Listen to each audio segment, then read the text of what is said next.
Hi, so today I'd like to discuss what an integrated circuit is and also what the enable voltages or the entrip tabs on a lot of these chips are for, what they do, and why it's important that you know what they are. So that being said, let's take a look at the schematic. So this here is an integrated circuit. See that U7200 with all these tabs? That's an integrated circuit. This is an integrated circuit. This U7400 is an integrated circuit. An integrated circuit is any combination of capacitors, resistors, transistors, inductors, and other things like that that are combined into one package with the purpose of doing something cool. So for example, this is not an integrated circuit. This is an inductor. This is a single component. This over here is a transistor. This is not an integrated circuit. This is a single component. This here is an integrated circuit. This is a combination of many components inside of one chip. So many integrated circuits will not turn on or not perform their intended function if they're not told to. So many of these have something called an entrip tab or an enable tab or an end tab, and today I want to talk about the importance of those. So, for example, you may be looking at me going, Lewis, how do you know what an entrip tab is? How do you know what this thing does? Well, this chip over here says TPS 51125, right? And I have a working internet connection at work with Google. Right? So I do this, I type that into Google, I click here, I wait for Texas Instruments websites to load, which is going to take forever because I'm trying to upload a YouTube video while simultaneously downloading and using the internet using Time Warner, which is not going to happen at the $200 a month that I give them. So let's look at this PDF file here, right? Now, one of the cool things about this is even if you don't understand 90% of this, you can see what each one of the tabs does. So see pin configuration and functions. So let's fast forward over to that. Again, because the rest of this is this, like thermal information, electrical characteristics, minimum on time, current sense, junction temperature. No, none of that's for me, and none of that's for you either. What's for us is this, a description of what each pin does. So entrip 1 and entrip 2. Channel 1 and channel 2 enable OCL trip setting pins. Connect resistor from this pin to ground to set thresholds for sense. Short to ground to shut down a switcher channel. So important part, short to ground to shut down a switcher channel. Short to ground to shut down a switcher channel. Do you understand? So over here, so the way this thing is going to work, as I said, in the PDF it says that when this is shorted to ground, it will stop this power from being generated.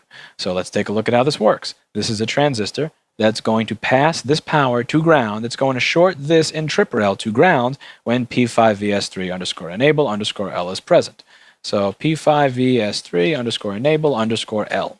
So this signal over here is going to be present when this PP3V42 underscore G3 hot signal is not shorted to ground by this transistor. So this transistor is going to short that signal to ground based on PM sleep S4L. So when in this computer, when the MCP outputs PM underscore sleep underscore S4 underscore L, what it's going to do is it's going to short this signal to ground, which is going to cause this voltage over here to be low. So when P5VS3 underscore enable underscore L over here winds up being low, what's going to happen is, come on, scroll like you got an SSD. Don't scroll like you have a fucking hard drive and a Pentium 2. Oh my God, I hate PDFs sometimes. You have no idea. This is unfucking necessary. You're a 6-core Haswell with 2 SSDs and RAID 0. Behave like it. Okay. Here we go. So where was I? Oh yeah. So when that signal is low, when this signal over here is low, it's not going to pass this entrip tab to ground, which means that it's going to allow the voltage rail to work. When that signal over here is allowed to be high, which is going to happen if the sleep signal is low. So let me just go back there again and hope that it allows me in less than 20 seconds. So when this signal over here is high, in the case that it would be high, if the sleep signal is not present to short it to ground, what's going to happen is that that transistor is going to open. It's going to short P5VS3 entrip tab to ground, and if it shorts the P5VS3 entrip tab to ground, you don't have P5VS3. So you could have a fine P5VS3 rail, you could have a fine controller chip, you could have a fine buck converter, you could have PP bus G3 hot working just fine, but if that entrip tab is being shorted to ground, the chip is simply never going to turn on its own working circuit and actually get to work. So a lot of the times people are troubleshooting power circuits and power rails without even figuring out if the signal is there. Like, what if there's a problem with this transistor and it's always going to ground? What if this signal is not present? What if this pathway over here is burned? This is one thing to think about when you're troubleshooting any type of electronic circuit. Does it have specific voltages that are supposed to show up at specific tabs to actually turn it on? Another great example of this is the backlight circuit that I just talked about in the voltage divider video. Over here it has BKL_EN. You may wonder, what does that do? Well, again, Google LP8545SQ over here. Let's Google that. LP8545SQX.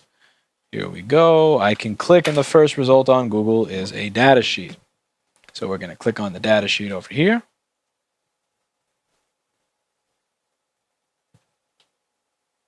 And again, we're going to ignore all this stuff and just get to what I'm interested in. So here we go, pin 4. So pin 4 is what we're looking at over here. Pin 4 is BKLEN.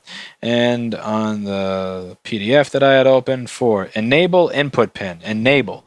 So again, this is one of those things where if you don't know, even if you don't know what the word enable means or enable input, you can just look on a board that has working backlight. You can see that there's 3 volts there. And on your board with no backlight, you may notice that there's 0 volts there. And then, again, eventually, this is where using the brain comes in, because it doesn't matter how much you see on the screen. If you don't have the ability to connect the dots and see that 2 + 2 = 4, you're never going to get anywhere.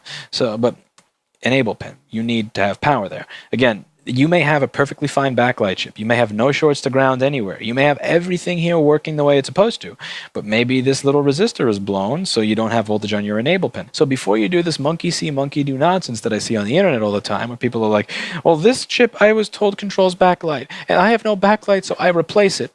You can put 50 different backlight chips on there. If you don't have power going to the enable pin to tell it to turn on, it doesn't matter. I can put 50 different light bulbs in here in my office. If I have the switch turned off, it's never going to turn on. A lot of integrated circuits have entrip or enable pins, or they're called enable, entrip, trip signal, whatever it is. Look for something like that. If you don't know what it does, Google the name of the chip. It's almost always in the schematic. You're going to find a PDF for it. If you don't find a PDF for that specific one, maybe you find a PDF for an older revision or a revision for a machine that's not Apple, where they don't go out of their way to hide schematics for stuff just so that people like me can't fix their fucking products. Find out what that thing does and see if there's an enable voltage there. And if you don't see an enable voltage there and you think it should be, look on a good board. See if on a good board you have an enable voltage there, and just connect the dots in your head. A big part of troubleshooting integrated circuits is not just replacing the integrated circuit and looking for shorts to ground and looking for voltages that are main power lines that are missing. Sometimes it really is as simple as this thing was simply not being told to turn on.